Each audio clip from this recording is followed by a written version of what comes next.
આપણે આ પ્રેઝન્ટેશન જોઈ રહ્યા હતા, રાઈટ? આવશે ત્યાં? યસ. આની પહેલાં મેં તમને આટલું બતાવ્યું છે. ગેમ, એનું full form goal achievement management of energy. Goal સમજાવ્યું, લક્ષ્ય શું છે, અખંડ સમાજ અને સાર્વભૌમ વ્યવસ્થા. ટોટલ આખો સમાજ સરસ રીતે ચાલે, બધું વ્યવસ્થિત હોય, એ દિશામાં આપણું કામ, એ આપણું લક્ષ્ય છે. 3 મેનેજમેન્ટ એચિવ કેવી રીતે કરવું, તો 3 નિયમો છે. આ નિયમો આપણે પછી ડિટેલમાં જોવાના છીએ. અત્યારે સિમ્પલ કહી દઉં. મેં એવું કહ્યું સવારમાં કે તમને મારામાં ઉત્સાહનો અભાવ નહીં જોવા મળે, કારણ કે આ હું નિયમ સમજી ગયો છું, બૌદ્ધિક નિયમ. એટલે મારા મનમાં શાંતિ રહે, ઉત્સાહ રહે, ઉર્જા રહે. એટલે મારી જિંદગીમાં માણસો પણ એવા આવે, મારે જે જોઈતું હોય બધું મને મળી જાય. ખાલી એક ફોન કોલથી કામ થઈ જાય, કોઈ મિત્ર મળે ને કામ થઈ જાય, આવું બધું કામ થઈ જ જાય. અને જે પણ આવે એ બધા પાછા બીજાનો પરિચય કરાવે. હસમુખ પટેલ આઈપીએસ જાણો છો ને, સિંઘમ, એ મારા મિત્ર છે. અમે સાંજે સાથે ચાલીએ છીએ. વિચાર કરો તમે, હવે આવા પ્રકારની વ્યક્તિ આપણા મિત્ર હોય, એનાથી બીજા કેટલા મિત્રો આવે? આ ખ્યાલ આવે છે ને? તો પોતાનું મેગ્નેટિઝમ, લોહચુંબક એટલું મજબૂત કરવાનું કે લોકો બધા ખેંચાઈ ના આવે. એ જે ખેંચાઈ ના આવે એ બધા આપણા માટે અસંખ્ય રીતે મદદરૂપ થઈ જાય. હસમુખભાઈએ મને એવું કીધું કે લોકો ઘરમાં મારપીટ કરે એટલે બાળકો મોટા થતાં થતાં એવું શીખી જાય કે કોઈ પણ પ્રોબ્લેમનું સોલ્યુશન ગુસ્સાને મારપીટથી જ આવે. રાઈટ? નાનું બાળક હોય, એના માતા પિતા એને મારે, પીટે, ગુસ્સો કરે તો શીખી જાય. આપણે આ ચક્ર બંધ કરવું છે અને એક પ્રોગ્રામ શરૂ કર્યો, પેરેન્ટિંગ ફોર પીસ. રાઈટ? એવી રીતે ઉછેર કરવો કે શાંતિ માટે. મને કે સુરેશભાઈ નામ પાડો. મેં કીધું પી ફોર પી. તો આખા ગુજરાતમાં અને આખા દેશમાં પી ફોર પી તરીકે ચાલે છે. તો કેટલા બધા સેમિનારોની અંદર હું પણ ગયો છું. તો મારું કહેવાનું તાત્પર્ય એ છે કે પછી બધી જુદું જુદું તકો આવીને મળે, આપણને વિચાર આવે. એકવાર હું અમદાવાદમાંથી પસાર થતો હતો અને એક મોટી ફાંદવાળો પોલીસવાળો જોયો, શાહીબાગ. હું મોટરસાઇકલ પર હતો. મેં મોટરસાઇકલ વાળી લીધી અને સીધો પહોંચી ગયો કમિશનર ઓફિસમાં. મેં કીધું મળવું છે. એના પીએ કે સાહેબ તો છે નહીં, એ વખતે 1 કે 2 વાગ્યા હશે, સાહેબ તો 5 વાગે આવશે. મેં કહ્યું સારું. મેં રાહ જોઈ અડધો કલાક, પોણો કલાક. એ રાહ દરમિયાન મેં એવું જોયું કે ફાઇલ અંદર જાય અને ફાઇલ બહાર આવે. કોઈ પટાવાળું લઈ જાય અને પાછી બહાર આવે. એટલે મને થયું કે કોઈ અંદર ના બેઠું હોય તો આવું થાય નહીં. અને મારી તો 5 વાગ્યા સુધી બેસવાની તૈયારી હતી, પણ કલાકમાં ખબર પડી ગઈ કે સાહેબ અંદર બેઠા છે અને આ એનો પીએ મને મળવા દેવા માગતો નથી. એટલે મેં વિચાર કર્યો કે વધુમાં વધુ શું થશે, પોલીસ કમિશનરની ઓફિસ છે, મને ધોલ ધપાટ કરશે, કદાચ એક દિવસ કસ્ટડીમાં નાખશે. આનાથી વધારે તો શું થશે? એટલે હું બારણું ખોલીને ઘૂસી ગયો. કમિશનર સાહેબ કે તમે કોણ? મેં કીધું સાહેબ મને 1 મિનિટ સાંભળી લો.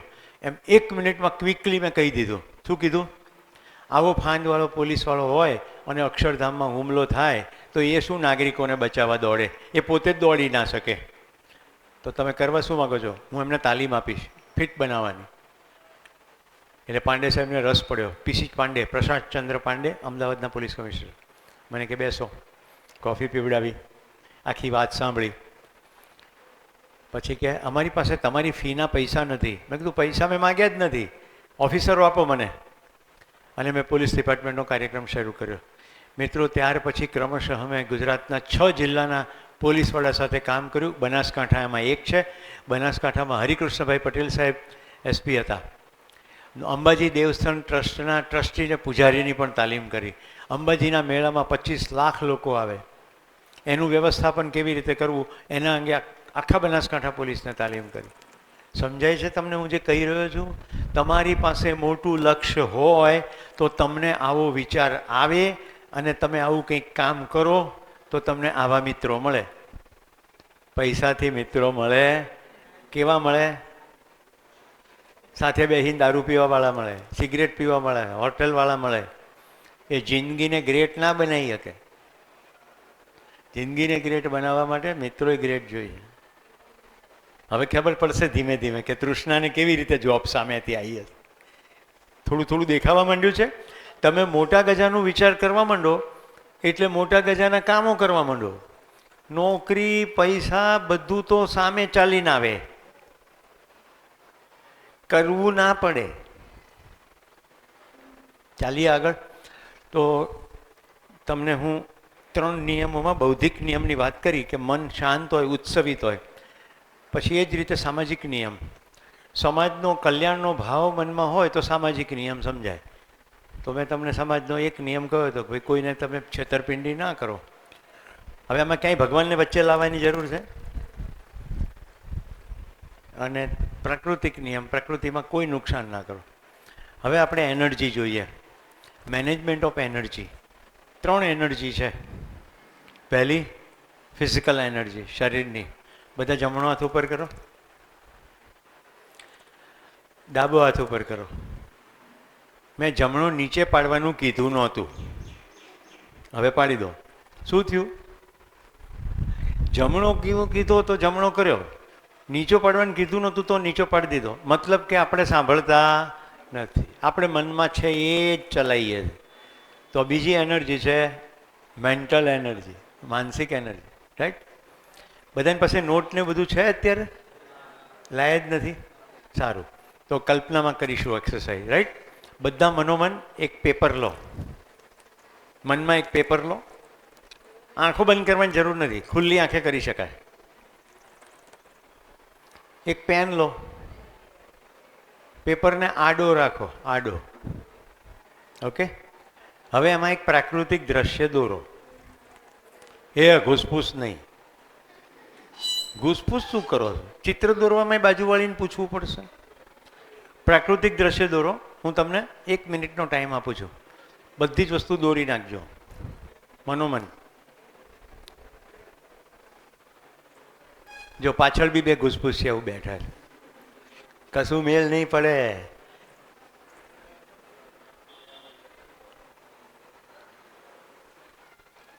હું શિક્ષક તરીકે ગ્રેટ નથી, પણ હું તમને જે પોઈન્ટ કહું છું ને એ એક્સ્ટ્રા ઓર્ડિનરી ગ્રેટ છે.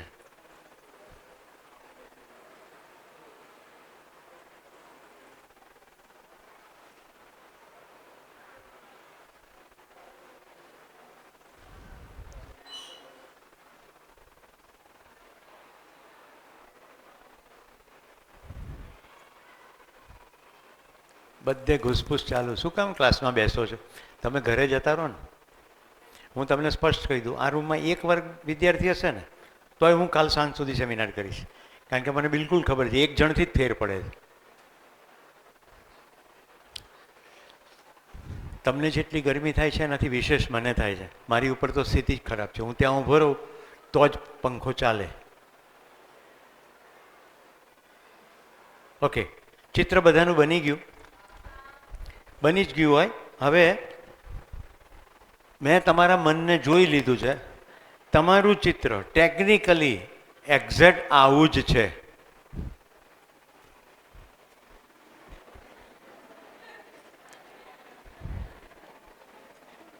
કોકે આંબો પાડ્યો હશે, કોઈક વળી નાળિયેરી પાડે એવું બને. કોઈક તો એટલા બધા અંતર્યામી છે ને કે નદીમાં માછલાઈ દોરે. કેટલાનું ટેકનિકલી આવું છે? ટેકનિકલી કોઈકે 2 પહાડીઓ કર્યા હોય એવો થોડો ફરક હોય. રાઈટ? આવું કેમ છે? બધા રગસિયા ગાડાની જેમ જ વિચાર કરે. તમે આજે ઘરે જઈને પપ્પા મમ્મીને ભાઈ બહેનને પૂછજો, એ આવું જ બનાવશે. હવે પ્રાકૃતિક દ્રશ્ય આવું હોય? વિચાર કરો, આટલે દૂરથી નદીમાં માછલા દેખાય. અચ્છા, સુરત તાકીને 2 પહાડની વચ્ચેથી જ નીકળે અને નદી ઉપરથી આમ નીચે જતી દેખાય. હું આટલું પહાડોમાં રખડું છું, આવું ક્યાંય હોતું નથી. પણ ટીચરે આપણને કીધું ને એકવાર, પછી આપણે બનાવ્યું, પછી આપણે ટીચર થયા, આપણે એ જ બનાવ્યું, આપણા છોકરાને એ જ શીખવાડ્યું. આખી માનવજાત આવો જ વિચાર કરે છે. એટલે સમાજમાં લીડર જોવા મળતા નથી, બધું જૂનું જીકમ જીક. તો મેન્ટલ એનર્જી શું છે? Creative thinking. જે બીજા નથી વિચારતા એવું આપણે વિચારવા માટે સક્ષમ છીએ, પણ ટેવો આપણને રોકે છે. બધા અદબ વાળો, તમારી અદબમાં તમારો હાથ તમારા શરીરમાં છાતીમાં કઈ જગ્યાએ અડે છે? હાથ, આંગળી, અંગૂઠા, મુઠ્ઠી. હોશમાં રહીને જુઓ, શરીરના કયા ભાગમાં હાથનો કયો ભાગ અડે છે. બધા અદબ પાળો, અદબ પાળેલી રાખવાની છે. કયો હાથ ઉપર છે, કયો હાથ નીચે છે, અહેસાસ કરો. આમ જોવાની જરૂર નથી, ખબર ના પડે કયો ઉપરથી કયો નીચે છે. જો ત્યાં હજી ત્યાં ઘૂસપૂસ ચાલી રહી. હે મિસ ઘૂસપૂસ,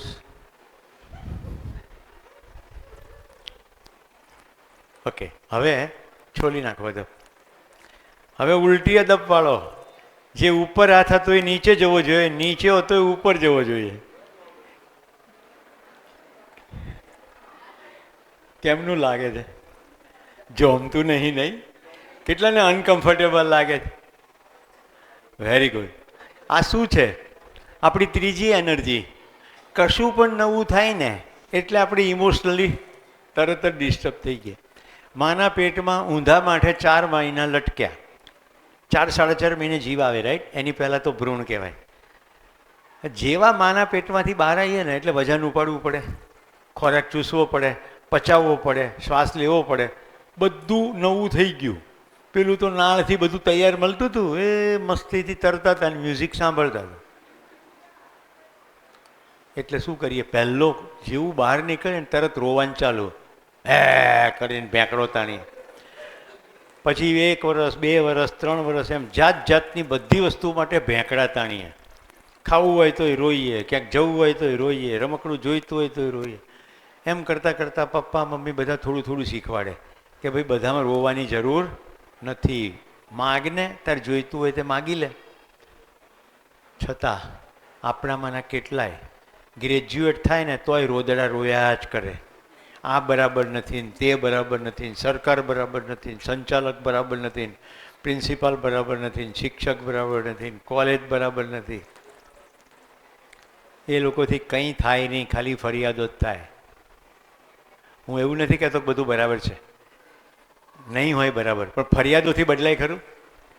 ફરિયાદોથી ફેર પડે ને કશું કરવું પડે, જાતે કોઈ સ્ટેપ લેવું પડે. હવે હું અહીંયા બી ફરિયાદ કરું કે 2 વાગ્યા કીધું બધા આયા નહીં, મેં કંઈ કર્યું? મેં શું કર્યું? જે આ બાજુ બેઠા આ બાજુ અવતારો, જગ્યા બધી ભરી દો. છતાં જુઓ, પાછળ ફરીને જુઓ, હજી કેટલી ખાલી જગ્યા હોય. આ બધી દીકરીઓ માટે તક છે, ઓપોર્ચ્યુનિટી છે, પણ એમણે ટેપ નથી કરવી. તો તક સામે ચાલીને આવે એ લોકો, છોકરાઓ બી પાછળથી આવ્યા હતા, એ પણ પાછળ જ બેઠા. અહીંયા ઠેઠ આગળ ખુરશીઓ ખાલી છે, આગળ બેસો ને. તમને સવારે બધાને ખસેડ્યા હતા. મેં એવું કહ્યું હતું કે બ્રેકમાં આગળથી બેસવાનું શરૂ કરવાનું. તો રૂમમાં તમે પ્રવેશ કરો તો તમને દેખાવું જોઈએ કે અહીંયા ખુરશી ખાલી, અહીંયા ખુરશી ખાલી, અહીંયા ખુરશી ખાલી, અહીંયા ખુરશી ખાલી. શું કામ પાછળ બેસો? આવો આગળ, તમને જ કહી રહ્યો છું. આ બાજુની જે દીકરીઓ પાછળ બેઠી છે બધી ભરી લો જગ્યાઓ, ખસો. તને પગ રાખવા માટે જોઈએ છે ખુરશી? તો તું આમ રાખી લે. નું ધ્યાન પડી જાય, તમારો ચહેરો વાંચી શકે, તમારી અંદરનો પ્રશ્નો વાંચી શકે તો સીધો જવાબ મળે. હવે તમને આમંત્રણ આપું, આટલા પાછળ શું કામ બેઠા છો? અહીંયા જગ્યા ખાલી હતી, આ પણ ખાલી છે. છોકરીની બાજુમાં બેસવાથી આપણે છોકરી ના થઈ જઈએ. જોયું? એને પંખો દેખાય છે. એને માટે ફિઝિકલ કમ્ફર્ટ વધારે ઇમ્પોર્ટન્ટ છે, રાઈટ? શિક્ષકથી નજીક બેસવું ઇમ્પોર્ટન્ટ નથી. તો તમને હવે શીખવાડી દઉં કુશળતા. આપણું જે કોમ્યુનિકેશન છે ને કેટલી રીતે થાય? અંદર જે સમજણ છે એને કહેવાય ભાવ, પછી આવે ભાષા, પછી આવે ફેસ ભંગીમા, અને પછી આવે બોડી લેંગ્વેજ. તમે જેટલા શિક્ષકથી નજીક હો એટલું તમે ફેશિયલ એક્સપ્રેશન પકડી શકો, એના બોડી લેંગ્વેજ પકડી શકો. તમે જેટલા દૂર હોય એટલું ઓછું પકડાય તો પકડાય જ નહીં. એટલે ઓલવેઝ નજીક બેસવાની કોશિશ કરવી. જેની પણ પાસે તમારે, જેની પાસે શીખવું હોય, કોઈ પણ ક્લાસ હોય, મ્યુઝિકનો ક્લાસ, સંગીતનો ક્લાસ, રાઈટ, કરાટેનો ક્લાસ, ચિત્રનો ક્લાસ, કંઈ બી કરતા હો, ભાષાઓ. તો આ થયું આદત. તો મેં તમને 3 વસ્તુ બતાવી છે, શારીરિક, માનસિક અને ભાવનાત્મક. આ 3 આપણી એનર્જી છે. આ 3 એનર્જીનો પ્રયોગ કરીએ. કેવી રીતે પ્રયોગ કરવો? હવે એનું મેનેજમેન્ટ, છેલ્લો શબ્દ. ગેમમાં ગોલ, એચિવમેન્ટ, મેનેજમેન્ટ અને એનર્જીઝ, રાઈટ? હવે મેનેજમેન્ટની અંદર જુઓ, બે મહત્ત્વના પાવર છે આપણી પાસે, power to imagine end power to choose. કંઈ પણ કલ્પના કરવા માટે આપણે સક્ષમ છીએ અને કંઈ પણ કરવા પણ સક્ષમ છીએ. કંઈ પણ કલ્પના કરવા સક્ષમ છીએ અને કંઈ પણ કરવા સક્ષમ છીએ. તો કરતા કેમ નથી? વિવિધ પ્રકારની માન્યતાઓથી. વિવિધ પ્રકારની માન્યતાઓથી. હું એક પ્રયોગ કરીશ. ઊભા થાવ. તમે અત્યારે આ રૂમમાં તમારા તમામ કપડાં ઉતારી શકો? તમે ઊભા થાવ. તમે અત્યારે આ રૂમમાં તમારા બધા કપડાં ઉતારી શકો? બેસી જાઓ. બંનેનો જવાબ ના છે અને લગભગ બધાનો જવાબ ના જ હોય. કેમ આમ? કારણ કે તમે મને સાંભળતા જ નથી. મેં એવું પૂછ્યું છે, કપડાં ઉતારી શકો? શકો? પ્રશ્ન પૂછ્યો છે કેપેસિટીનો. ઉતારવાનું કીધું છે? ઉતારવાનું ક્યાં કીધું છે? ઉતારી શકો કે નહીં?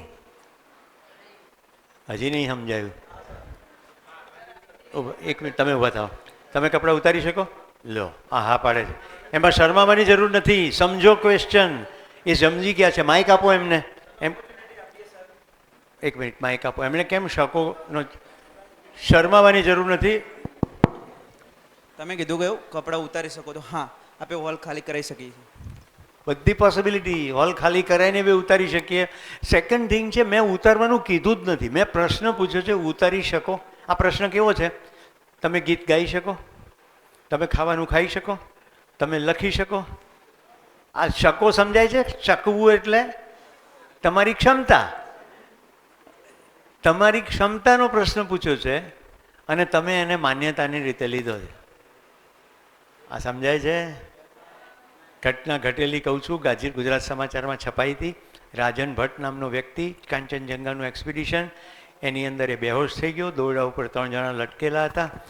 બેહોશ થયા, નીચે ઉતાર્યો, જોયું શરીર ઠંડુ પડી ગયું. નક્કી કર્યું હવે આ બચશે નહીં. પણ નિયમ એવો છે કે કોઈ પણ થાય બેહોશ તો એને નીચે લઈ જવાનો.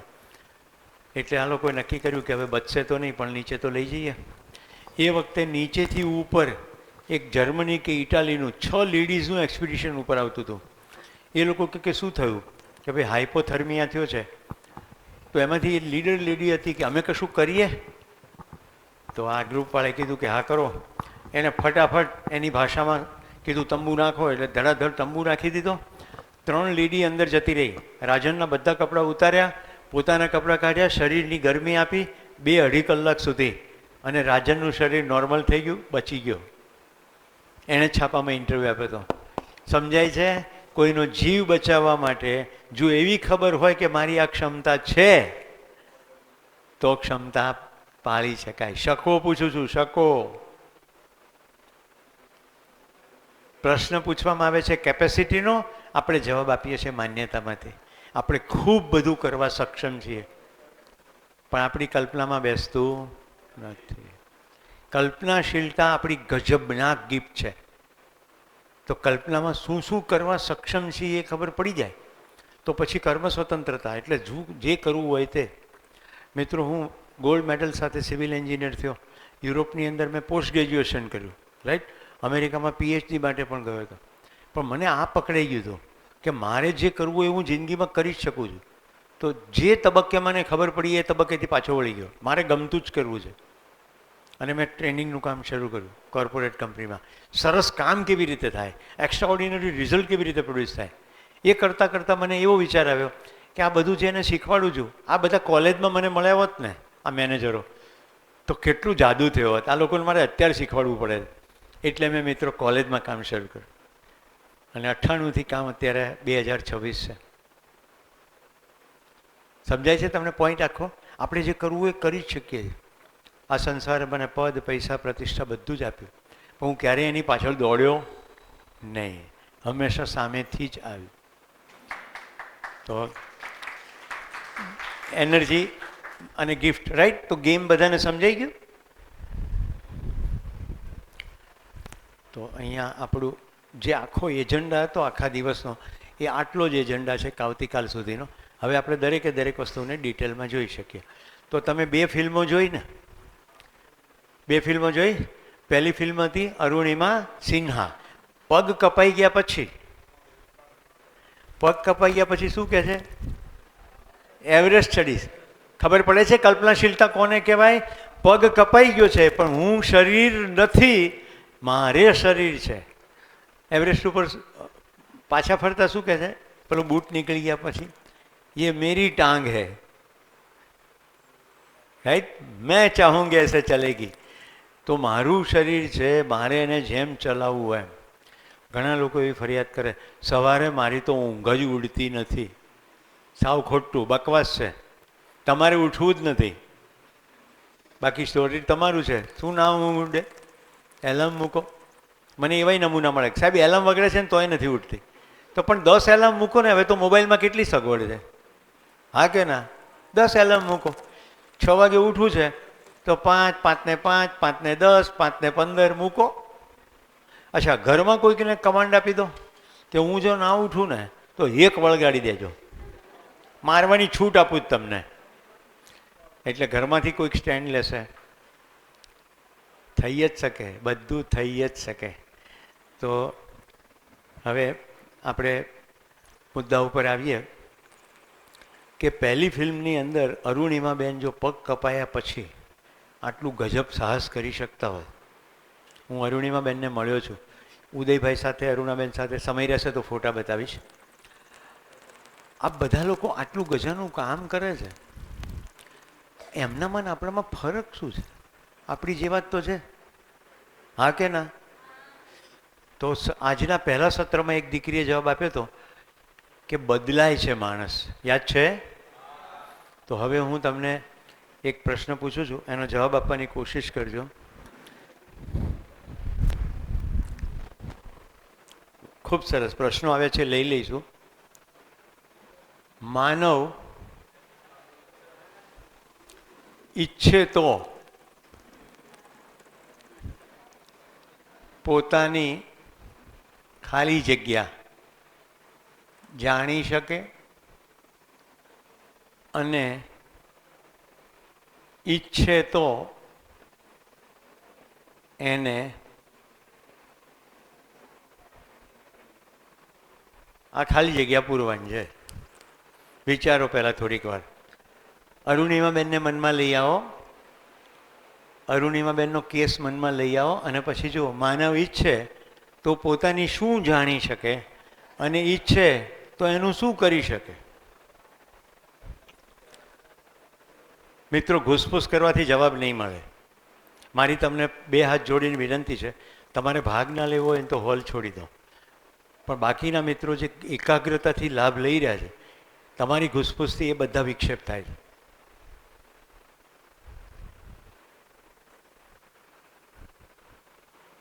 માણસ ઈચ્છે તો શું જાણી શકે અને ઈચ્છે તો, યસ બેટા બોલો, પોતાની જાતમાં શું. હમણાં આપણે જાત માટે તો સવારે જોયું કે ભાઈ હું માનવ છું, પ્રાણી નથી. માણસ બદલાઈ શકે. તો એ જે બદલાવાની પ્રક્રિયા છે એમાં કઈ વસ્તુ એવી છે જેને બદલવાની છે, જેને જાણવાની છે? કરો, કોશિશ કરો. અરુણિમાબેને શું કર્યું? પેલા ઉદયભાઈએ શું કર્યું? 2 કેસ અલગ છે. યસ, આપો પાછળ માઇક. શક્તિ જાણી શકે, વેરી ગુડ, અને તેનો ઉપયોગ કરી શકે. શાબાશ, વેરી ગુડ, ખૂબ સરસ, ખૂબ સરસ. માણસ ઈચ્છે તો જ પોતાની તાકાતો, કેપેસિટીઓ, શક્તિઓ, ટેલેન્ટ, કુશળતાઓ બધું પોતાનું આ જે કંઈ એક શબ્દમાં શક્તિ કહ્યું જાણી શકે. અંગ્રેજીમાં એને કહીએ સ્ટ્રેન્થ, રાઈટ? થોડુંક અંગ્રેજી લખું તો વાંધો નથી ને? સ્ટ્રેન્થ. હવે જાણી શકે પછી શું કરી શકે? એનું ઉપયોગ કરી શકે. ઉપયોગ કરી શકે. બીજું, મને એવી ખબર પડી ગઈ કે હું ચાલી શકું છું અને હું ચાલવાની ઝડપ વધારું તો હું ઓલિમ્પિકની અંદર ફાસ્ટ વોકિંગમાં ભાગ લઈ શકું કે નહીં? મને એવી ખબર પડે કે હું દોડી શકું છું અને હું દોડવાની ઝડપ વધારું તો હું ઓલિમ્પિકમાં રનિંગમાં ભાગ લઈ શકું કે નહીં? મને એવી ખબર પડે કે હું તરવાનું જાણું છું, ઈચ્છું તો વધારું તો હું ઇંગ્લિશ ચેનલ પણ તરી નાખું, હા કે ના? હું ઈચ્છું તો જ જાણી શકું. અહીંયા ઈચ્છા શબ્દ બહુ જ ઇમ્પોર્ટન્ટ. ઈચ્છું તો જ જાણી શકું, અને ઈચ્છું ને તો જ એને વધારી શકું, ઉપયોગ કરી શકું. પરફેક્ટ બેટા. શું નામ તારું? પ્રિન્સ. Very good prince. બેસો. હવે તમે ઊભા રહેજો. આ એક પોઝિટિવ ડાયમેન્શન છે, રાઈટ? સ્ટ્રેન્થ એ પોઝિટિવ ડાયમેન્શન છે ને. એવું નેગેટિવ ડાયમેન્શન શું હોય જેમાં ખાલી જગ્યામાં ભરીએ? બંને ખાલી જગ્યા ભરો. આ પોઝિટિવની જગ્યાએ બીજું શું લખાય? આ ડસ્ટર કેટલું બોગસ છે નહીં? કામ જ નથી કરતું. બેશરમ ડસ્ટર છે. હવે આનો પ્રયોગ કરી જોઈએ. આ તો એનાથી પણ ભંગાર છે.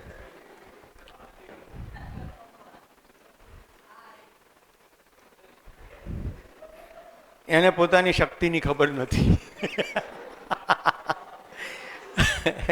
યસ. તમારી પાસે પેલું કોલિન સ્પ્રે છે? તમે જ કરી દો ને બેટા. ખાલી ખાલી જગ્યા ભૂસજો. બોલો.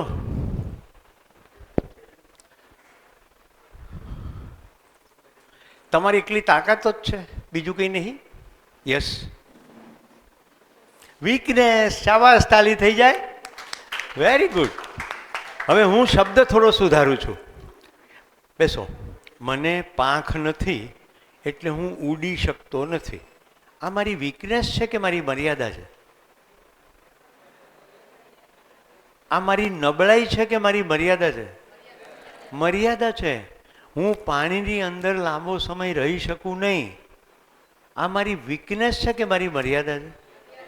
તો સાચો શબ્દ વીકનેસ નથી, સાચો શબ્દ લિમિટેશન છે.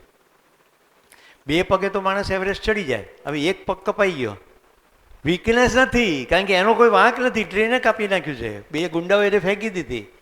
હવે મર્યાદા આવી ગઈ કે બે પગની જગ્યાએ એક પગે કામ કરવાનું. કેટલાને સમજાય છે? બહુ સરસ. તો નવું ખાલી જગ્યા ભરીશું તો માણસ ઈચ્છે તો પોતાની લિમિટેશન જાણી શકે અને ઈચ્છે તો એને દૂર કરી શકે. ખ્યાલ આવ્યો? તો બે ડાયમેન્શન મેં કીધા. માણસ ઈચ્છે તો પોતાની સ્ટ્રેન્થ અને ઈચ્છે તો પોતાની લિમિટેશન, બંને ઉપર કામ કરી શકે. જો આ તમારા માટે મેં તૈયાર રાખ્યું, ત્યાં દેખાશે અંગ્રેજીમાં વંચાય છે. Only human being can identify his strength and if chooses can enhance it. ખાલી માણસ જ આ કરી શકે. બકરી કરી શકે નહીં, સિંહ કરી શકે નહીં. સિંહ જો કરી શકતો હોત તો આપણે એ કોઈ હોત નહીં. સિંહને ખબર જ નથી કે મારાથી બધા ડરે છે. સિંહ ખાલી શિકાર કરે, પેટ ભરીને સૂઈ જાય. એને એનાથી વધારે ખબર પડતી નથી. જ્યારે માણસને એવી ખબર પડે છે, પેલો ટ્રમ્પ ત્યાં બેઠો બેઠો ઈરાનને ધમકી આપે છે ને, રાઈટ, તારું ખદાન મેદાન કરી નાખીશ, ઈરાનનો ભૂકો બોલાવી દઈશ. કારણ કે એને ખબર છે મારી પાસે સ્ટ્રેન્થ છે નિર્ણય લેવાની, એની પાસે મિસાઇલ છે, અણુશક્તિ છે અને નિર્ણય લેવાની સ્ટ્રેન્થ છે. ખ્યાલ આવે છે મોહિનીબેન? હા, એ તો હું તો ગમે તે નામ કહું. નામ ખબર ના હોય તો રમાઈ કહું ને ચંપાઈ કહું. મોહિની કીધું એટલા માટે મોહિની કીધું કે બપોરે કડી યુનિવર્સિટીના વિદ્યાર્થીએ મને મોહિની અટ્ટમનું ગ્રાફિક મોકલ્યું. યુકેથી 140 દેશો આવ્યા, 140 વિદ્યાર્થીઓ આવ્યા 12મા ધોરણના, અને ગાંધીનગર. તો ભારત વિશે જાણવું છે એમને, એટલે કડીના પ્રોફેસરે મારું સેશન ગોઠવ્યું. એટલે મેં એક વિદ્યાર્થીને કીધું, હું કહું એટલા ડાન્સના ફોર્મ મને ગૂગલમાંથી ગોતીને આપ. એટલે મોહિની અટ્ટમ એક નૃત્યનો પ્રકાર છે. તો આ મેં તમને એક બતાવ્યું. બીજું જુઓ, સ્ટ્રેન્થની જેવું બીજો મુદ્દો છે લિમિટેશન, જે મેં ગુજરાતીમાં લખ્યું. આ એ જ વસ્તુ અંગ્રેજીમાં છે. Only human being can identify his limitation. તો મિત્રો કરવાનું શું છે? આજનું હોમવર્ક છે, સાંજનું કરીને આવશો તો કાલે તમને ઓર મજા આવશે.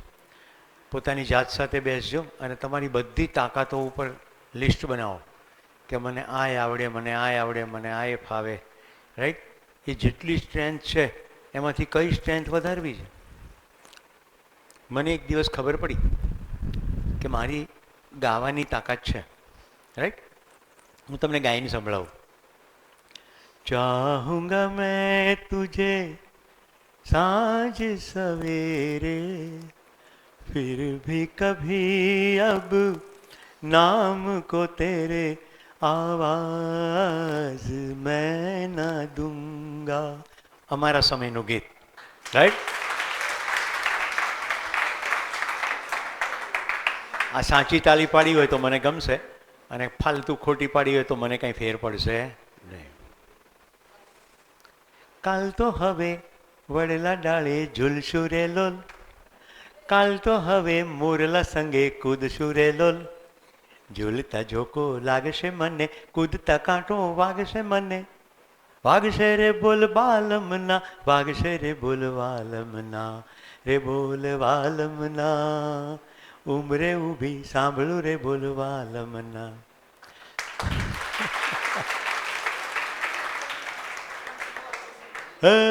કાઠિયાવાડમાં કોક દી અને તું ભૂલો પડ ભગવાન, તું થાને મારો મહેમાન, તને સ્વર્ગ ભૂલાવી દઉં શામળા. તો હું દુહામાં ચાલુ, ડાયરામાં ચાલુ, ગરબામાં ચાલુ, હિન્દી ફિલ્મના મ્યુઝિક કોન્સર્ટમાં ચાલુ. તો મારે કમાવા માટે 3 જગ્યા ગાવામાં થઈ ગઈ, હા કે ના? કવિતા, તમારું નામ શું? ઊભી થા, હું તને સંભળાવું. રાત દિવસનો રસ્તો કવિતા નહીતર ખૂટે કેમ, તમે કરજો પ્રેમની વાતો, અમે કરીશું પ્રેમ.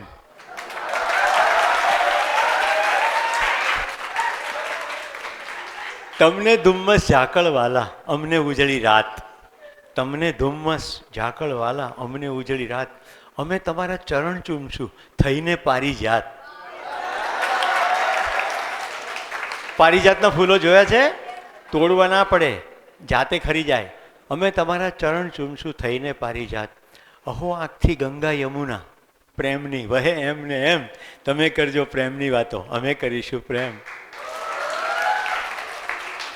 તમે રેતી કે હથેળી ઉપર લખો તમારું નામ. સાહેબ દરિયાકાંઠે બેઠા હોય પેમલોન પેમલી, તો આમ લખે ને આમ લવ બરે. તમે રેતી કે હથેળી ઉપર લખો તમારું નામ, અમે એટલા ઘેલા ઘાયલ નહીં નામ કે ઠામ. તમને તો કોઈ કારણ, અમને નહીં બહાના નહીં વેમ, તમે કરજો પ્રેમની વાતો, અમે કરીશું પ્રેમ. રાત દિવસનો રસ્તો વાલમ, નહીતર ખૂટે કેમ. બેસો. હવે આ દીકરી જેમ સામે ઊભી થઈ એક જગ્યાએ કે બીજી એક કવિતા કોને, ત્યારથી હું 2-3 કવિતા ભેગી કહેવા માંડ્યો છું. તમે વાત કરો તો થોડું સારું લાગે, તમે વાત કરો તો થોડું સારું લાગે. દૂરનું આકાશ મને મારું લાગે. વૃક્ષ અને પંખી બે વાતો કરે છે ત્યારે ખીલે છે લીલેરો રંગ, ભમરાના ગુંજનથી જાગી ઉઠે છે ફૂલોની સૂતી સુગંધ. તમે મૂંગા તો જળનું પણ ખારું લાગે, તમે વાત કરો તો થોડું સારું લાગે. રોમાંચે રોમાંચે દીવા બળે ને આયખું તો તુલસીનો ક્યારો. રોમાંચે રોમાંચે દીવા બળે ને આયખું તો તુલસીનો ક્યારો. તારી તે વાણીમાં હેતા હું વહેતો મૂકું છું મારો, કાંઠે બાંધેલો જન્મારો. એક અમથુઆ ફૂલ પણ ન્યારું લાગે, તમે વાત કરો તો થોડું સારું લાગે. આ તમે જે તાલીઓ પાડો છો ને, તમારી તાલીથી હું ના ખુશ થાઉં.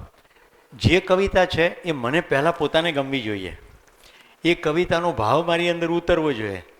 અને એ કવિતા મેં અગાઉ પહેલાં 2, 5, 10 વાર સંભળાવી હોય અને સામેવાળી કોઈ વ્યક્તિને ભાવ સ્પર્શ્યો હોય એની મને ખબર પડવી જોઈએ, તો જ હું કવિતા રજૂ કરું, નહીં તો કવિતા રજૂ કરું નહીં. તો શું થયું? મારી ખુશી મારા હાથમાં છે, હા કે ના? તો મિત્રો, કહેવાનું તાત્પર્ય ખાલી એટલું છે કે જો મને આ ખબર પડી ગઈ તો હું કવિ સંમેલનમાં પણ ચાલુ કે નહીં, હું મુશાયરામાં ચાલુ, કવિ સંમેલનમાં ચાલુ. મ્યુઝિકનો કોઈ કોન્સર્ટ છે, મિત્રો હું 2 વર્ષ ક્લાસિકલ મ્યુઝિક શીખવા ગયો, હાર્મોનિયમ, રાઈટ. એ ટીચર કે તમારે વોકલ શીખવું હોય ને તો પહેલાં હાર્મોનિયમ તો શીખવું જ પડશે. એટલે હું હાર્મોનિયમ શીખ્યો. પછી ગાવાનું શીખવાનું એમણે કીધું કે બધું શાસ્ત્રીય જ ગાઓ. મેં કીધું એ માન નથી કરવું, હું તો મારી મોજમાં ગાવાવાળો છું. એટલે મેં સંગીત છોડી દીધું. પણ મારું ગાવાનું કોઈ થોડું છોડી શકે.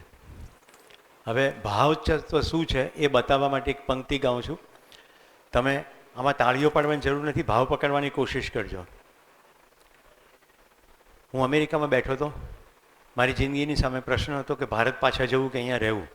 મેં કીધું છે ને સવારે, એ વખતે મેં પેપર પેન લીધા અને લખવાનું શરૂ કર્યું કે અમેરિકામાં રહું તો શું, ભારતમાં જાઉં તો શું, પ્લસ માઇનસ, રાઈટ. અને ટેપ રેકોર્ડર ઉપર સ્વિચ દબાવી દીધી, ગીતો ભારતના ચાલતા હતા અને હું લખે જતો હતો. એમાં એક ગીત આવ્યું અને હું ધ્રુસકે રોઈ ગયો અને નિર્ણય થઈ ગયો. નવીન કાકાનો પત્ર તો આવી ગયો તો મેં કીધું હતું ને તમને, જિંદગી જ્યાં સારી બને. એ જે ગીત હતું એ ગાઉં છું. तेरे दामन से जो आए उन हवाओं को सलाम, चूम लूं मैं उस जुबां को जिस पे आए तेरा नाम, सबसे प्यारी सुबह तेरी, सबसे रंगी तेरी शाम, तुझ पे दिल कुर्बान ऐ मेरे प्यारे वतन, ऐ मेरे बिछड़े चमन, तुझ पे दिल कुर्बान.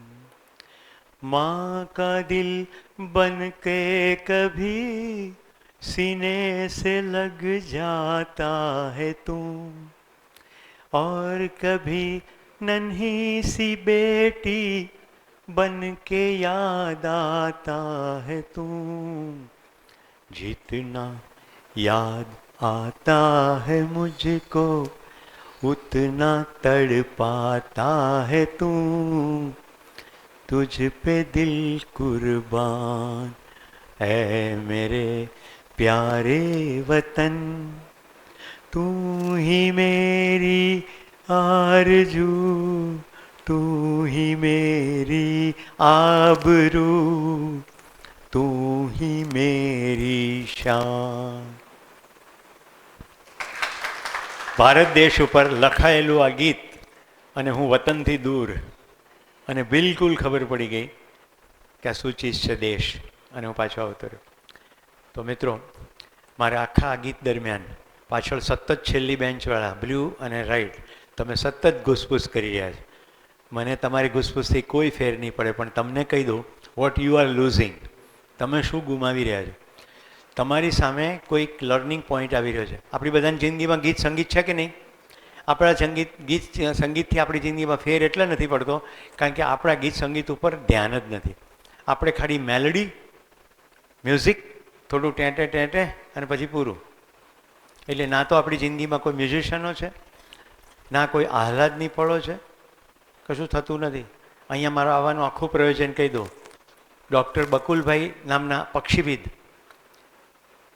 ગઈકાલે સાંજે આપણી હોટલ ડિસેન્ટ એની અંદર એમનો સેમિનાર હતો અને મને આ નવીન કાકાએ આમંત્રણ આપ્યું કે સુરેશભાઈ આવો ને, મારા ગુરુ છે અને પક્ષીનો શોખ જ મને એમણે કેળવ્યો. હું આવ્યો, કેટલા બધા મિત્રો થયા, આ પ્રસંગ ગોઠવાઈ ગયો, આજે તમે આટલા બધા મિત્રો મળ્યા. કોઈ એક નિર્ણય પક્ષીનો કેટલી જગ્યાએ ફેર પાડે છે, ખ્યાલ આવે છે? હમણાં જ મને સતીશભાઈ કહ્યું, એ પાલનપુર ગયા છે. આવતીકાલે આપણો પ્રોગ્રામ પતશે, પરમ દિવસે સવારે ઇકબાલગઢ પાસે એક ભાઈના ફાર્મ હાઉસ પર જવાનું છે. એમની પાસે ખૂબ સંપત્તિ છે. એ કહે છે કે સુરેશભાઈ સાથે બેસીને નક્કી કરવું છે કે આ પૈસાનો સરસ ઉપયોગ કેવી રીતે થાય. કેમ? કારણ કે સુરેશભાઈને કંઈ પૈસો જોઈતો નથી, મને કંઈ જોઈતું નથી, પણ હું આંગળી તો ચીંધી શકું ને. ખ્યાલ આવે છે ને? ગાંધીનગરના પાદરમાં ઇસ્માઇલભાઈની ગૌશાળા છે. હું જોવા ગયો ગૌશાળા, દૂધ દોવાતું હતું તાજું. મેં કીધું મને એક ગ્લાસ દૂધ આપો ને, અમારે ઘરે પણ ગાયો હતી ક્યારેક. તો ત્યાં જે કેરટેકર હતા એ કે તમારે તાજું દૂધ પીવું હોય ને તો હજી 10 કિલોમીટર આગળ જતા રહો, ઇસ્માઇલભાઈની બીજી ગૌશાળા છે. આ ગૌશાળાનું દૂધ તો ઇસ્માઇલભાઈ પોતે પણ પીતા નથી. કેમ? તો કે બધી દૂધ દોઈને અમદાવાદની મેઘાણીનગર સિવિલ હોસ્પિટલમાં બાળકોના અને વૃદ્ધાના વોર્ડમાં જાય છે. એક પણ ગ્લાસ દૂધ વેચાતું પણ નથી, ઇસ્માઇલભાઈ પોતે પીતા નથી. ગજબ કહેવાય. લાવો ઇસ્માઇલભાઈનો નંબર, મારે વાત કરવી છે. મેં ઇસ્માઇલભાઈને ફોન કર્યો. મને કે સાહેબ જન્મ્યો ને મારી મા મરી ગઈ હતી. હું તો ગાયને ધાવીને મોટો થયો છું, ગાય જ મારી મા છે. તો મારી જેવું સદભાગ્ય બધાને ના હોય, તો જેને સદભાગ્ય નથી મળ્યું એને હું દૂધ પહોંચાડું છું, એટલે આ ગૌશાળા ચલાવું છું. સમજાય છે?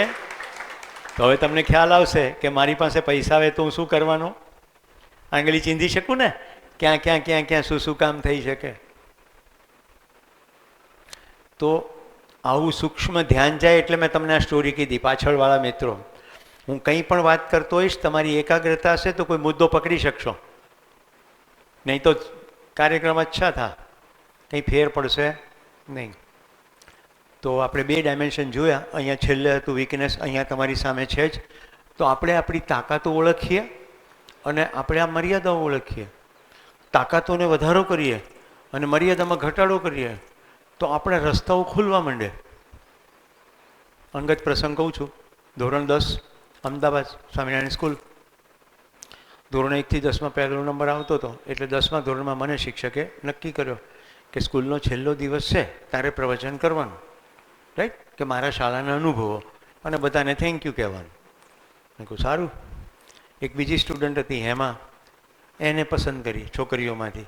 અમારે બંનેને સ્પીચ લખાવડાવી. અમે ક્લાસમાં અમારા 50 જણા વચ્ચે તો બોલી જ શકીએ, જેની સાથે ધોરણ 1 થી ભણતા હોય એટલે કંઈ શરમ આવી નહીં, બોલી ગયા. પછી પ્રેક્ટિસ કરાવી દીધી. પછી ટીચર કે તમે એકબીજાની સ્પીચ અદલા બદલી કરી લો, એટલે કોઈ એક પોઈન્ટ ભૂલી જાય તો બીજાની સ્પીચમાં આવી જાય. એટલે એવું કરી લીધું.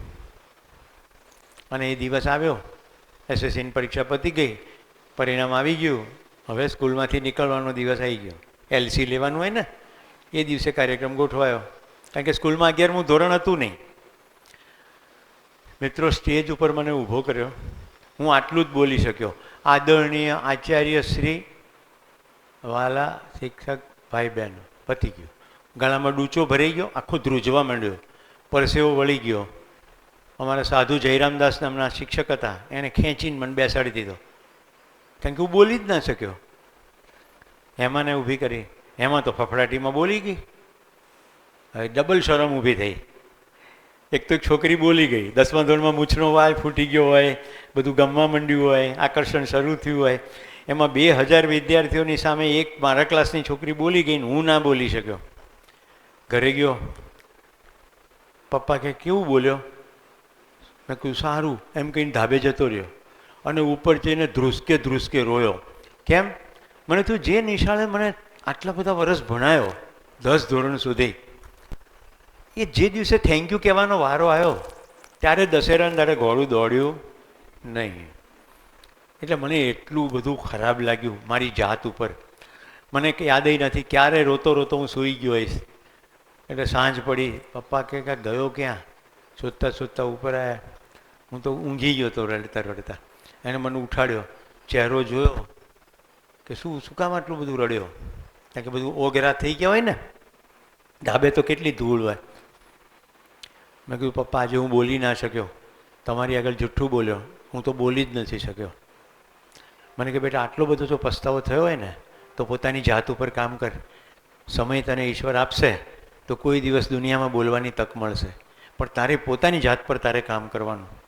મિત્રો, મેં કામ શરૂ કરી દીધું ધોરણ 11થી કે કેમ જાહેરમાં બોલી ના શકાય, પબ્લિક સ્પીકિંગ. 11, 12 તકો મળી, દુનિયામાં ભણવા જવાનું થયું, કોમ્યુનિકેશનના બધા કોર્સિસ કર્યા. આજે હું કોર્પોરેટમાં કોમ્યુનિકેશન શીખવાડું. તમે સવારથી મને સાંભળો છો, એ કંઈ શબ્દ ચૂકી જાઉં છું? કશું આઘું પાછું થાય છે? કેમ ધારા પ્રવાહ આવે છે? શીખ્યા. તો પોતાની લિમિટેશન ખબર પડી કે હું બોલી શક્યો નહીં, તો એની ઉપર કામ કર્યું. બીજી મર્યાદા કહું, ડીસા વિનોદ જોશી, કોઈ ઓળખે છે? વિનોદ જોશી એક સારા પર્વતારોહક છે. હું પહેલી વાર ટ્રેકિંગ કરવા માટે જેસોર ગયો. પહેલી વાર જિંદગીનું પહેલું ટ્રેકિંગ. કોઈએ પરિચય કરાવ્યો હતો એટલે એમની સાથે ગયો. જેસોરની પહાડીમાં એક જગ્યાએ અમને બેસાડ્યા, ત્યાંથી ટાંક પગ લટકાડીને, અને નીચે આમ ખાઈ. મને કે અહીંયા બેસીને આપણે ઢેબરા ખાવાના. મેં કીધું આપણે નથી ખાવા. હું અમદાવાદથી આવેલો, કોઈ રમતમાં એક્સપર્ટીઝ નહીં, ખાલી ભણ જ કર્યું, શરીરે બી દુબળો પાતળો, અને મને ભયાનક બીક લાગે. તો વિનોદભાઈ અને ખુશાલ 2 જણે ભેગા થઈને બાવડેથી પકડીને મને જબરદસ્તી બેસાડી દીધો. એ બાજુમાં બેઠા, પકડી રાખ્યો મને. હું આમ ધ્રુજું નીચે જોઈને. મારા મોઢામાં ઢેબરું ફસાયું. ઢેબરું ઉતરે ગળે, ઢેબરું પડી ગયું. હું કંઈ ખાઈ શક્યો નહીં. જેસરનું ટ્રેકિંગ પૂરું થયું. સાંજે છૂટા પડતી વખતે વિનોદભાઈ મને કહે, કેવી તમને મજા આવી? મેં કહ્યું સાચું સાંભળવું છે કે સારું? એ કે સાચું બોલો. મેં કહ્યું જરાય મજા નથી આવી. તમે બહુ ડેન્જર માણસ છો અને આવી રીતે જબરદસ્તી કરીને તમે મને બેસાડ્યો. હવે હું કોઈ દિવસ ટ્રેકિંગમાં નહીં આવું. મારી આંખોમાં આંખ મળીને કે તમને ખાલી રોક ઉપર ડર લાગ્યો, બાકી તમે પૂરો સમય મજા કરી છે. હવે હું તમને નહીં બોલાવું, તમે જ મને કહેશો. મેં કીધું ભૂલી જજો, આ જય હિન્દ, હવે આપણે મળવાના નથી. પહેલી જ મુલાકાત હતી અને પહેલો જ આવો પ્રસંગ. હું જતો રહ્યો અમદાવાદ પાછો. રવિવારે કાર્યક્રમ થયો હતો, મેં ગુરુવારે એમને ફોન કર્યો, નેક્સ્ટ ટ્રેકિંગ ક્યારે છે? કારણ કે મને ખબર પડી ગઈ કે એ બધે મજા કરતા હતા, મને ખાલી રોક ઉપર બીક લાગી, એમને તો રોક ઉપર બીક ના લાગી. મેં કીધું પહેલાં હવે એ કહો, તમને રોક ઉપર બીક કેમ ના લાગી અને મને કેમ આટલી લાગે છે? એ કે મેં કોર્સ કર્યા રોક ક્લાઇમ્બિંગના. મેં કીધું ક્યાં થાય? માઉન્ટ આબુ. ચલો. મેં રોક ક્લાઇમ્બિંગનો બેઝિક કોર્સ કર્યો, એડવાન્સ કોર્સ કર્યો. અત્યારે માઉન્ટેનિંગ ઇન્સ્ટિટ્યૂટમાં ડિસેમ્બર અને મેમાં કોચિંગ કોર્સ થાય ને 1 મહિનાનો, એમાં કોચ તરીકે સેવા આપવા જાઉં. કેવી રીતે કોચિંગ કરાય. અને મેં મારી દીકરીનો પ્રસંગ તમને કહી દીધો. પછી મારી દીકરીને માઉન્ટેનમાં એને બધા કોર્સિસ કરાવ્યા. હું સાપ પકડી શકું, વીંછી પકડી શકું, ઝેરી બિનઝેરી સાપને હેન્ડલ કરી શકું. મારા બાળકો પણ આમ કરી શકે. મારી દીકરીએ ગુજરાતનો સૌથી લાંબામાં લાંબો રેડ સ્નેક પકડ્યો છે. એના નામે ગાંધીનગરમાં રેકોર્ડ થયો છે. અને આવડો મોટો પહાડ પણ ચડી આવી. સમજાય છે? આ બધા અંગત પ્રસંગો શું કામ કહું છું? આ મોટિવેશનલ સ્પીચ નથી. જિંદગીની વાસ્તવિકતા જ આ છે કે પોતાની શક્તિઓ ઓળખો અને પોતાની મર્યાદાઓને ઓળખો. શક્તિઓ વધારો, મર્યાદાઓ ઘટાડો, એટલે જે કરવું એ થાય. આપણી ધ્યાન બધું બહાર છે. ત્યાં શું થાય છે, ત્યાં શું થાય છે. આપણે ધ્યાન ક્યાં દેવાનું છે? પોતાની અંદર. મારામાં શું થાય છે? પાછલા 1 મહિનામાં જેણે કોઈ નવું પુસ્તક વાંચ્યું હોય હાથ ઉપર કરો. વાંચ્યું છે? કરો હાથ ઉપર. જો તમે એક નવું પુસ્તક 1 મહિનામાં ના વાંચ્યું હોય, તમે વાંચ્યું છે? તો તમારા વિચાર પક્ષમાં શું છે? શું ખાશું, શું પીશું, શું ઓઢશું, કોણ જોડે પિક્ચર જોવા જઈશું. આની સિવાય કંઈ આવશે નહીં, કારણ કે તમે વાંચ્યું જ નથી. તમે જો વાંચશો તો વિચારો આવશે. મને એક સાંજે જાલિમ વિચાર આવ્યો. જાલિમ. કેવો જાલિમ? ગાંધીજીના ખોળામાં બેસીને બટાટા પૌવા ખાવા. વિચાર તો આવે ને ગમે તે, કલ્પનાશીલતા. એટલે મેં મારા શિક્ષકને ફોન કર્યો, સ્કૂલના શિક્ષકને, કે સાહેબ મને તમે કલ્પનાશીલતા શીખવાડી છે, પણ મને તો આવી કલ્પના આવે. મને કે બેટા સાવ સિમ્પલ, રાતે સૂતા પહેલાં ગાંધીજીની ચોપડી વાંચવાની, એટલે એ જ વિચાર આવે. સવારે તું ઉઠીશ તો ગાંધીજી જ મનમાં ચાલતા હશે, બટાકા પૌવા ખાવાના, એટલે ગાંધીજીને ખોળામાં બેઠીને બટાકા પૌવા. એ દિવસથી મને ટેકનિક જડી ગઈ. જેની સાથે મારે વાતચીત કરવી છે ને એ બધાના પુસ્તકો હું આગલા દિવસે વાંચતો. નેલ્સન મંડેલાનું વાંચ્યું, લોંગ વોક ટુ ફ્રીડમ. એ માણસને 27 વર્ષ જેલમાં નાખ્યા. ગાંધીજીમાંથી પ્રેરણા લઈને આફ્રિકા આઝાદ થઈ ગયો. એ આખી રોમાંચક વાત છે. આખી વાંચી તો ગમે ત્યાં ચાલવા જાઉં, નેલ્સન મંડેલા જ ચાલે અંદર. તો ચાલી કોની સાથે રહ્યો છું? નેલ્સન મંડેલા સાથે. Born again in mountain, Arunima Sinha. તરવા જાઉં છું, મનમાં અરુણિમા સિન્હાનું પુસ્તક ચાલી રહ્યું છે. કોની સાથે તરી રહ્યો છું? અરુણિમા સિન્હા સાથે તરી રહ્યો છું. તમે જે વાંચશો એ તમારા વિચારમાં ચાલશે, તો તમે જે પ્રવૃત્તિ કરતા હશો એ તમારી સાથે ને સાથે ચાલશે. પછી તમારાથી ઢીલી વાત થઈ શકે નહીં, હલકી વાત થઈ શકે નહીં, મજબૂત વાત જ થાય. પોઈન્ટ સમજાય છે? હા કે ના? અહીંયા તમારે જે મધપૂડો છે ને, એવો એક મધપૂડો દાંતીવાડા એગ્રીકલ્ચર યુનિવર્સિટીમાં હતો. 1-2 કરડે ને તો શ્વાસતળીમાં સોજા આવે અને માણસ મરી જાય. રોકબી કહેવાય એને. એપિસોડ ડોર્સાટા એનું ટેકનિકલ નામ છે.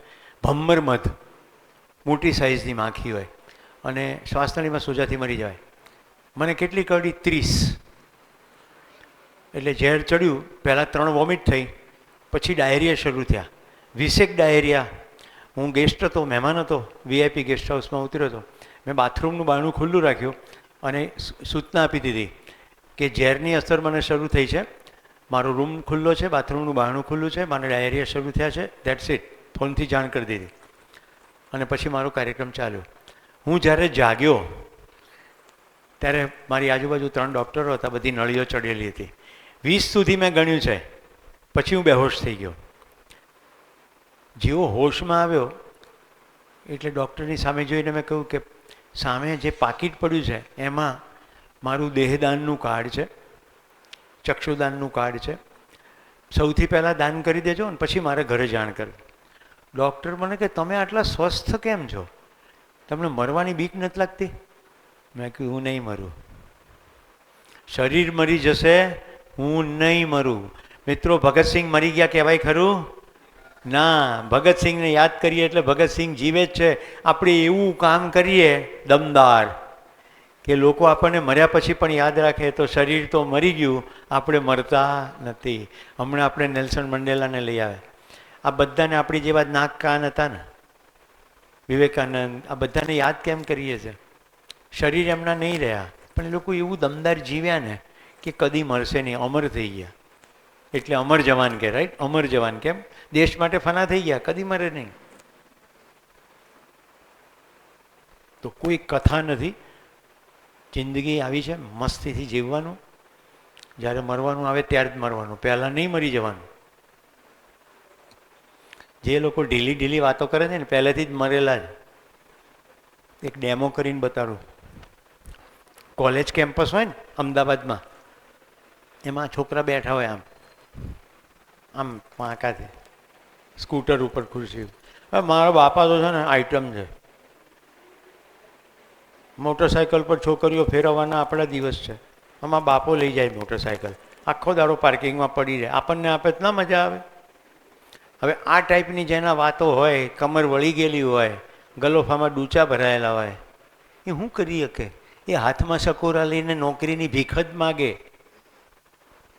કારણ કે એની સમજણ જ નહીં પડતી.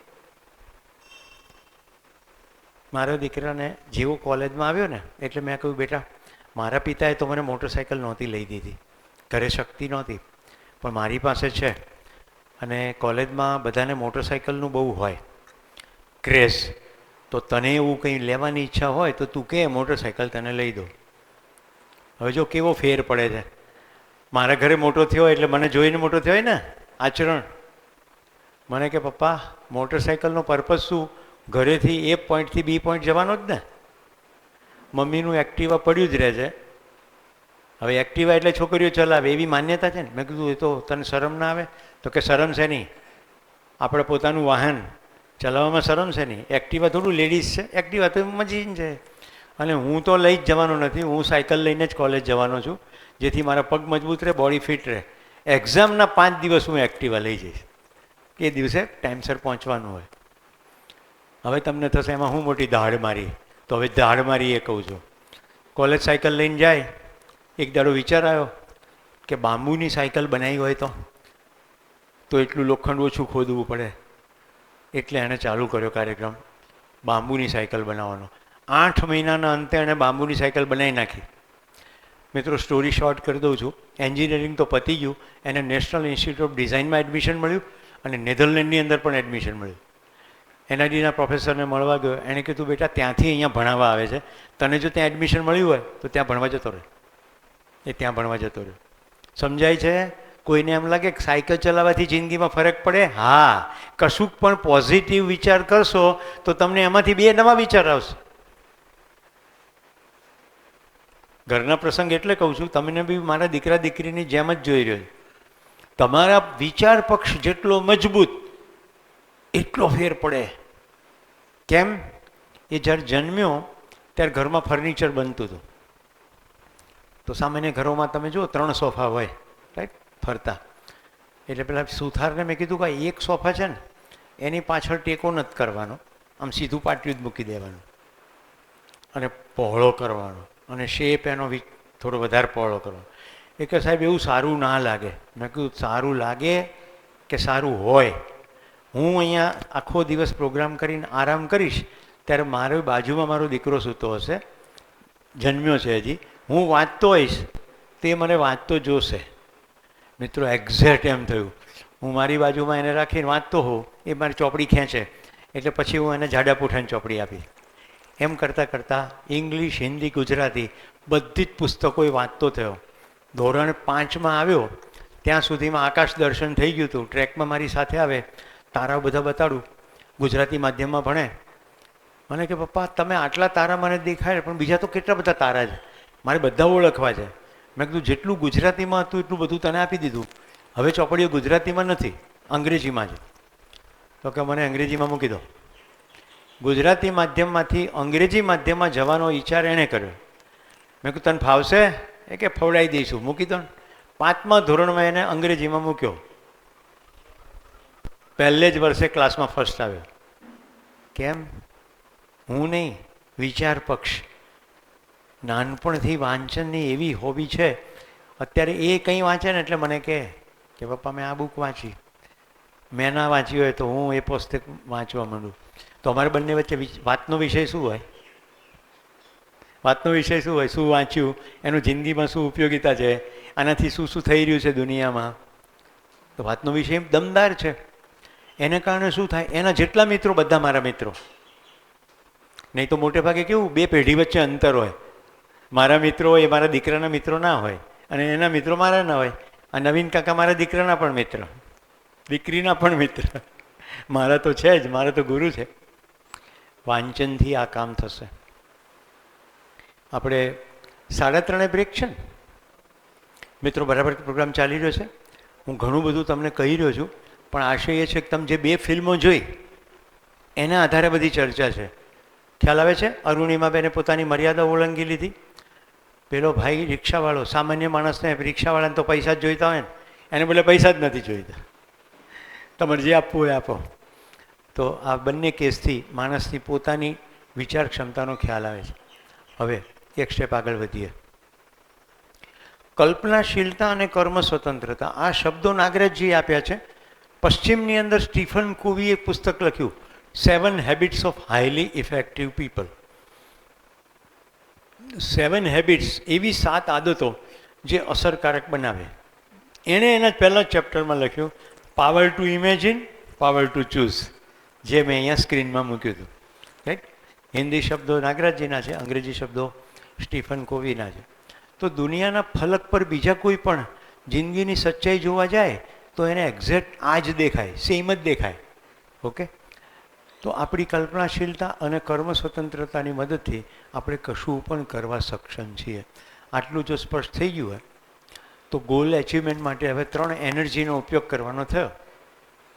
Right? Physical energy, mental energy, emotional energy. તો સૌથી પહેલાં ફિઝિકલ એનર્જીથી શરૂ કરીએ.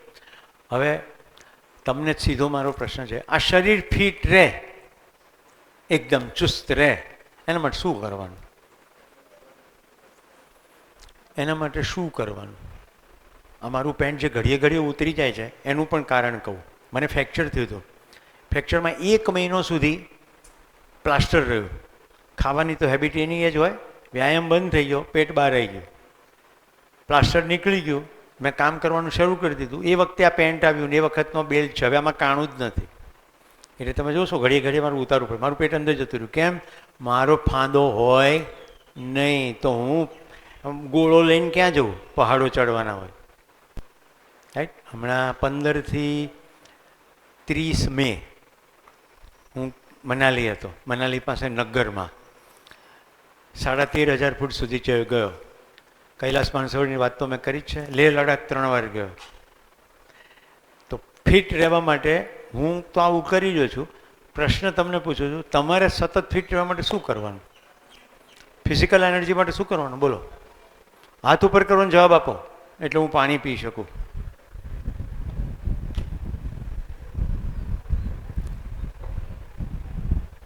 તમને કેબલ મળ્યો? પછી નથી મળ્યો.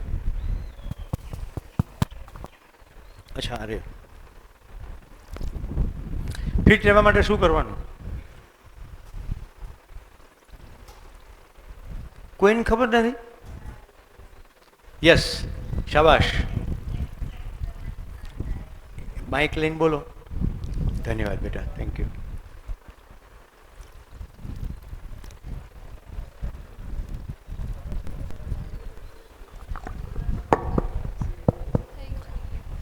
બહુ તરસ લાગી, સતત બોલીએ ને એટલે હજી ભરી દો. યસ. એક્સરસાઇઝ કરવાની, સારું ડાયટ લેવાનું. બે વસ્તુ, એક્સરસાઇઝ અને ડાયટ. હજી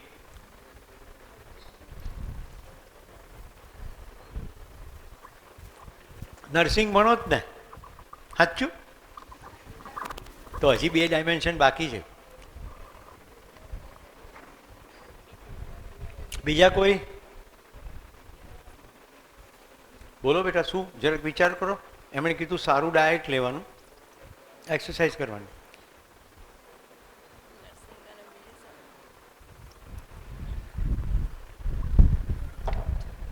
હું તમારું કામ સરળ કરી દઉં, ખાલી જગ્યા પર જો. સારું શરીર રાખવા માટે આહાર આ 1, બીજી ખાલી જગ્યા 3, વ્યાયામ. તમે આના માટે શબ્દ બોલ્યા ડાયટ અને અહીંયા બોલ્યા એક્સરસાઇઝ. 2 ખાલી જગ્યા પૂરો. ફિઝિકલ એનર્જી સરસ રહે એના માટે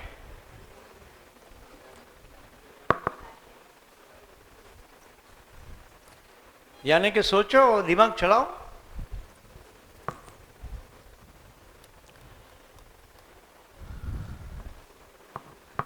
करो, कोशिश करो. खाली व्यायाम અને ખોરાકથી શરીર સારું રહેશે.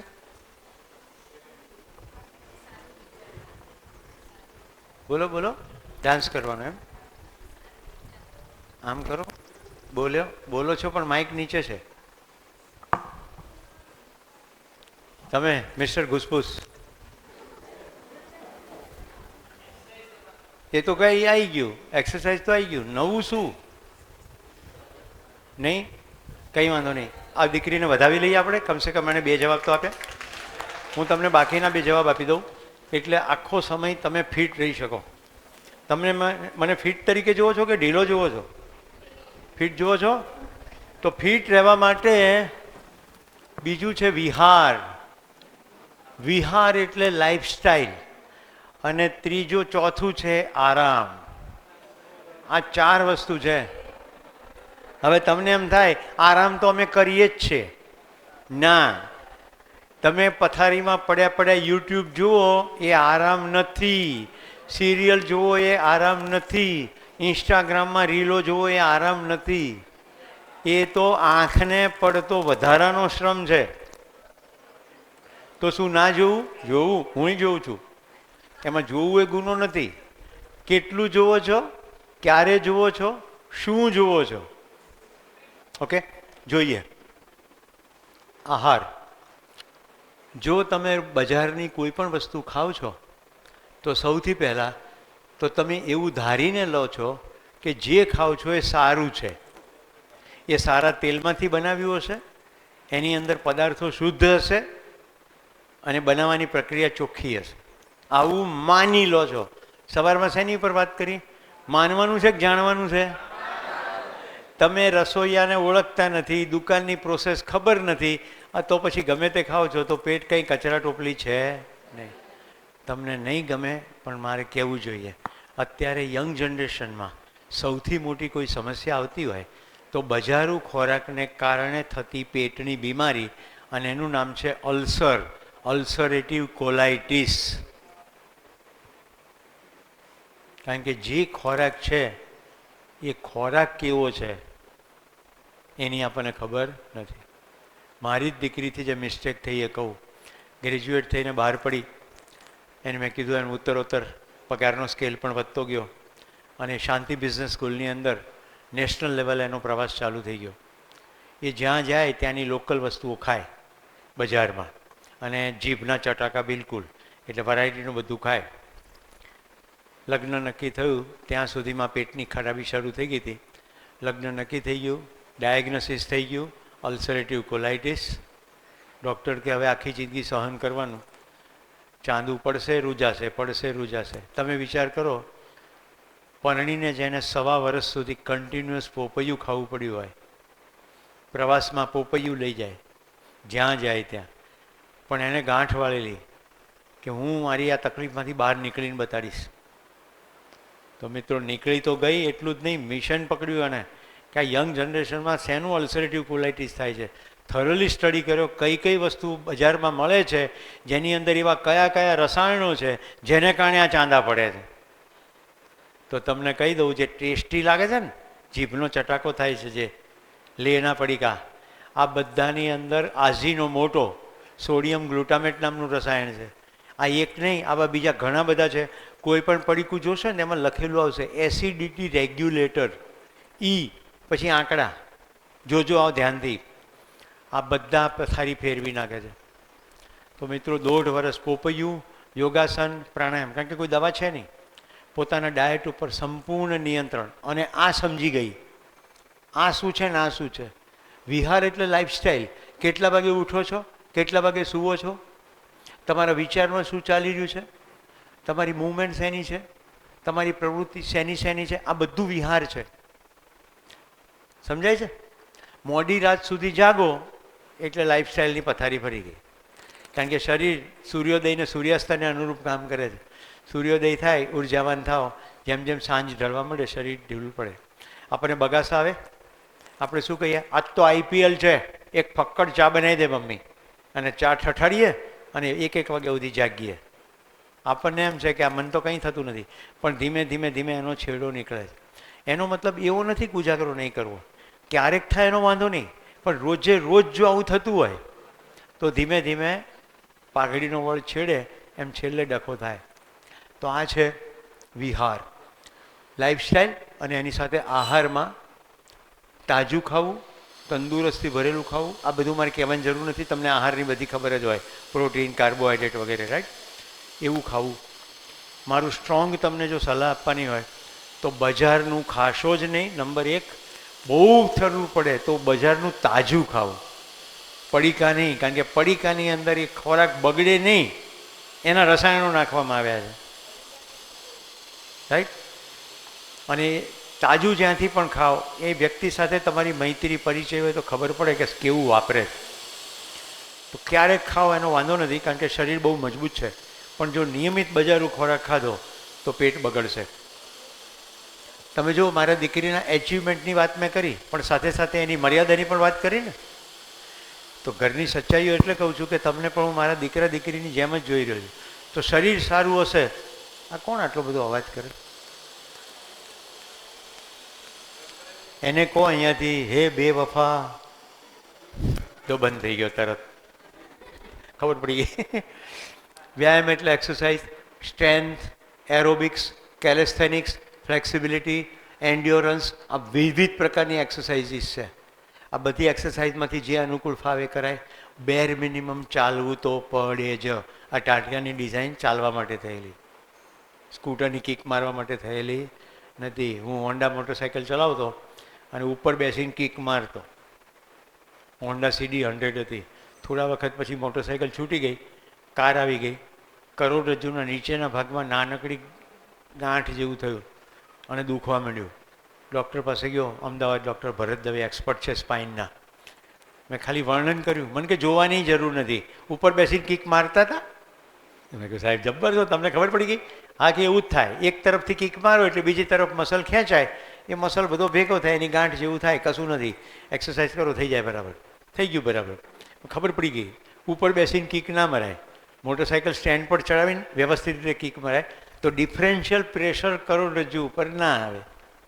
આ બધું જ આવે વ્યાયામ સાથે. તો તમને વ્યાયામ ખબર હોય તો તમે લેફ્ટ બોડી રાઇટ બોડી કોઓર્ડિનેશનની સરખી એક્સરસાઇઝ કરશો. એક કોમન ફરિયાદ મળે છે કે સાહેબ એવો ટાઈમ જ નથી. તો હું તમને આજે સરસ ટેકનિક શીખવાડું છું. બધા રેડી છો? મારી જોડે વ્યાયામ કરો. કરો આટલો વ્યાયામ, પછી આવો કરો, પછી આમ કરો, પછી આમ કરો, પછી હું તો નહીં કામ કરું, રાઈટ? પછી આમ કરો. Okay, good. આટલો વ્યાયામ કરી શકો કે નહીં? આટલો કાલથી ચાલુ કરો. પછી ધીમે ધીમે 1-1 મિનિટ વધારતા જાઓ. પોતાની જાતને ઉલ્લુ બનાવો. આટલો તો થાય જ ને. આટલો કરતાં કરતાં ક્યારે 30 મિનિટનો વ્યાયામ થશે ને ખબર નહીં પડે. ધીમે ધીમે ધીમે ટેવ પડી જાય. ક્લિયર? તો અને છેલ્લું આરામ. હમણાં મેં ગીત ગાયો, સારું લાગ્યું ખરાબ લાગ્યું? તો સરસ ગીતો સાંભળો, સરસ પુસ્તક વાંચો, કવિતાનો અભ્યાસ કરો, શિલ્પ જુઓ, ચિત્રો જુઓ, ઇવન કોસ્મોસ જેવી સિરિયલ જુઓ. યુટ્યુબ ઉપર કોસ્મોસ સિરિયલ છે, 13 એપિસોડ છે. 13 એપિસોડની અંદર તમને આખો વૈજ્ઞાનિક વિકાસ કેવી રીતે થયો જોવા મળશે. માનવ જીવનને સમજવાના એંગલથી પંચાયત સિરિયલ જુઓ. પંચાયતની 3 સિઝન આવી. ગામડાના ક્ષેત્રમાં એક સરપંચ શું કરે અને તલાટી સાથે શું ખટપટ થતી હોય જુઓ. આશય શું છે?